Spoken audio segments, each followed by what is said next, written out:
محنت میں عظمت ہے۔ شونا کٹ کے ناظرین، اگر آپ چینل پر نئے ہیں تو چینل کو سبسکرائب کر لیں تاکہ آپ کو آنے والی ہر نئی ویڈیو ملتی رہے۔ ایک خوبصورت چراگاہ میں جہاں سبز گھاس دور دور تک پھیلی ہوئی تھی اور ہوا میں پھلوں کی مہک بسی ہوئی رہتی تھی، دو خاص دوست رہتے تھے، ایک محنتی چونٹی اور دوسرا لاپرواہ ٹڈی۔ چونٹی کا نام نوری تھا، جو دن رات محنت سے خوراک اکٹھا کرتی تھی۔ وہ ہر صبح سورج نکلنے سے پہلے اپنی چھوٹی سی لیکن منظم بل میں سے نکلتی اور دانہ دانہ جمع کرتی۔ وہ جانتی تھی کہ گرمی کے بعد خزاں اور پھر سردی آتی ہے اور ان دنوں میں خوراک ملنا مشکل ہو جاتا ہے۔ ٹڈی کا نام تھا ببلو۔ ببلو کا مزاج بہت مختلف تھا۔ وہ ہرے بھرے پتوں پر بیٹھ کر بانسری بجاتا، گاتا، ناچتا اور دن کو خوب انجوائے کرتا۔ اسے زندگی کے لمحے جینے کا شوق تھا، لیکن وہ آنے والے وقت کی تیاری کو فضول سمجھتا تھا۔ ایک دن ببلو نے نوری کو دیکھا، جو پسینے میں شرابور دانے اپنے منہ میں دبا کر بل میں لے جا رہی تھی۔ ارے نوری، یہ کیا مشقت کر رہی ہو؟ زندگی کو انجوائے کرو، ناچو گاؤ، گرمی کا مزہ لو، ببلو نے ہنستے ہوئے کہا۔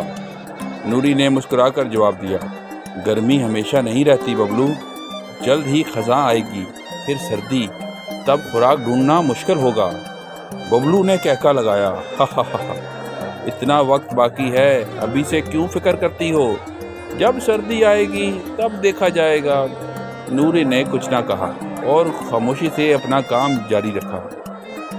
وقت گزرتا گیا، خزاں آئی، درختوں کے پتے جھڑنے لگے، ہوا میں ٹھنڈک گھل گئی۔ نوری نے اپنے بل میں دانے، خشک میوے اور پتے بھر لیے تھے۔ اس کے بل گرم کمبلوں اور محفوظ خوراک سے بھر گئی تھی۔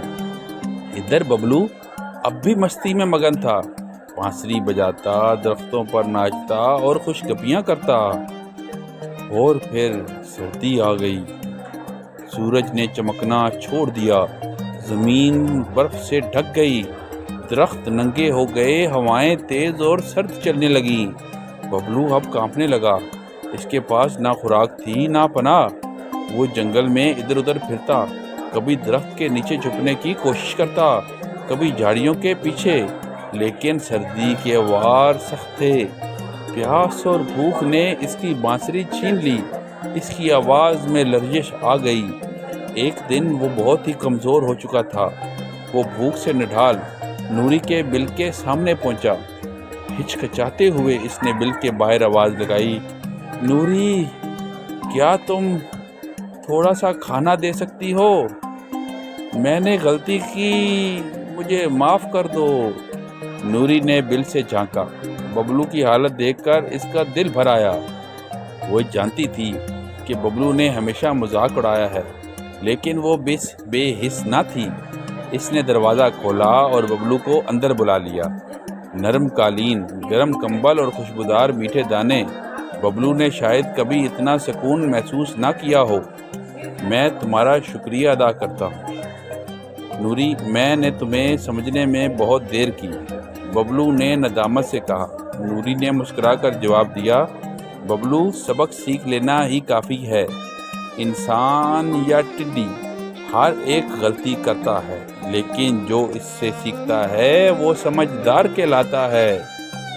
اور پھر جب سردی گزری اور موسم بہار آیا، درختوں پر پھر سے پتے آئے، پھول کھلے اور گھاس ہری ہو گئی، لیکن اب کا ببلو بدلا ہوا تھا۔ اب وہ نوری کے ساتھ ہر صبح نکلتا، دانے چنتا، پتے سکھاتا اور بانسری بجانے کی بجائے نوری کے ساتھ خوراک جمع کرتا۔ اب وہ بچوں کو کہانیاں سناتا، جس میں وہ خود ہیرو نہیں بلکہ وہ تھا جو سبق سیکھ کر بہتر بن گیا۔ بچوں کو وہ کہتا، زندگی صرف گانے کا نام نہیں، وقت کی قدر اور محنت ہی اصلیت سنگیت ہے۔ اس کہانی سے ہمیں یہ سبق ملتا ہے کہ زندگی کے ہر لمحہ قیمتی ہے، لیکن آنے والے کل کی تیاری کرنا بہت ضروری ہے۔ محنت، سمجھداری اور دوسروں سے سیکھنا ہی کامیابی ہے۔ شونا کٹ کے ناظرین، اگر آپ کو کہانی اچھی لگی ہے تو کہانی کو لائک کر دیں اور اس کو اپنے دوستوں کے ساتھ شیئر کریں۔ پھر ملتے ہیں کل ایک نئی اور خوبصورت کہانی کے ساتھ۔ خدا حافظ۔